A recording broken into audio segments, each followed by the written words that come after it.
អ្នកមីងម្នាក់នេះគឺគាត់អត់ដែលបាច់ញើសតតែសោះអ្នកនរគ្នាទោះជាគាត់លោតន្ទាក់នៅក្រោមកម្ដៅ33អង្សាសេក៏ដោយគឺគាត់អត់មានបាច់ញើសបន្តិចប៉ុន្តែអ្នកផ្សេងដែលគាត់មកលោតន្ទាក់ហ្នឹងគឺគាត់បាច់ញើសឡើងជោគតែគាត់អត់មានបាច់ញើសទេហើយគេក៏បានក្រាលដូចជាกระดาษអាលុយមីញ៉ូមអ្នកនរគ្នាដើម្បីឲ្យកម្ដៅហ្នឹងវារត់តែក្ដៅហើយពេលដែលក្រាលហើយគឺកម្ដៅគឺឡើងទៅដល់45អង្សាសេហើយគេក៏ឲ្យអ្នកមីងហ្នឹងដេកនៅលើกระดาษអាលុយមីញ៉ូមហ្នឹងទាំងដែលកម្ដៅគឺរហូតដល់ទៅ45អង្សាសេប៉ុន្តែអ្នកនរគ្នាគឺគាត់អត់មានបាច់ញើសអីសូម្បីតែបន្តិចគឺអត់មានបាច់ញើសទេអ្នកនរគ្នាហើយគេក៏មិនតន់អស់ចិត្តដែរអ្នកនរគ្នាគេក៏បាននាំអ្នកមីងហ្នឹងទៅក្នុងបន្ទប់ស្ពងអ្នកនរគ្នាដែលគេដាក់នៅក្នុងកម្ដៅមួយដែលរាងខ្ពស់គួរសមដែរប៉ុន្តែគាត់ក៏អត់មានបាច់ញើសដែរអ្នកនរគ្នាប៉ុន្តែអ្នកដែលមកជាមួយគាត់គឺបាច់ញើសឡើងជោគ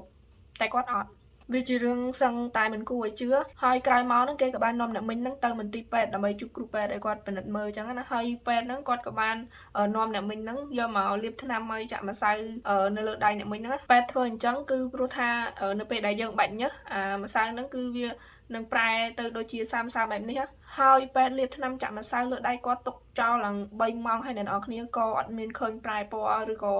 វាមិនដែរគឺវានៅដដែលហ្មងបានន័យថាគាត់អត់មានបាច់ញើសអីសូម្បីតែបន្តិចហើយលោកគ្រូពេទ្យហ្នឹងក៏គាត់បានពិនិត្យមើលសុខភាពគាត់ឆែកសុខភាពគាត់អីចឹងគឺគាត់មានសុខភាពល្អធម្មតាទេវាអត់តកតងនឹងមានជំងឺមានអីទេគឺគាត់សុខភាពល្អវាអាចថានេះជាធម្មជាតិរបស់គាត់ដែលកាត់មកជាមួយនឹងរឿងបែបហ្នឹងដែលគាត់អត់មានបែកញើសអីសោះបើសម្រាប់យើងធម្មតាវិញបើយើងអត់បានបែកញើសអីទេគឺយើងច្បាស់ជាអត់ស្រួលខ្លួនហើយប៉ុន្តែសម្រាប់គាត់វិញដូចថាគាត់រាងកាយរបស់គាត់នឹងវាអញ្ចឹងមកហ្មងដល់ពេលអញ្ចឹងពេលដែលគាត់អត់បែកញើសគឺគាត់ធម្មតាគាត់អត់មានថាឈឺឬក៏មិនស្រួលខ្លួនអីដូចយើងទេ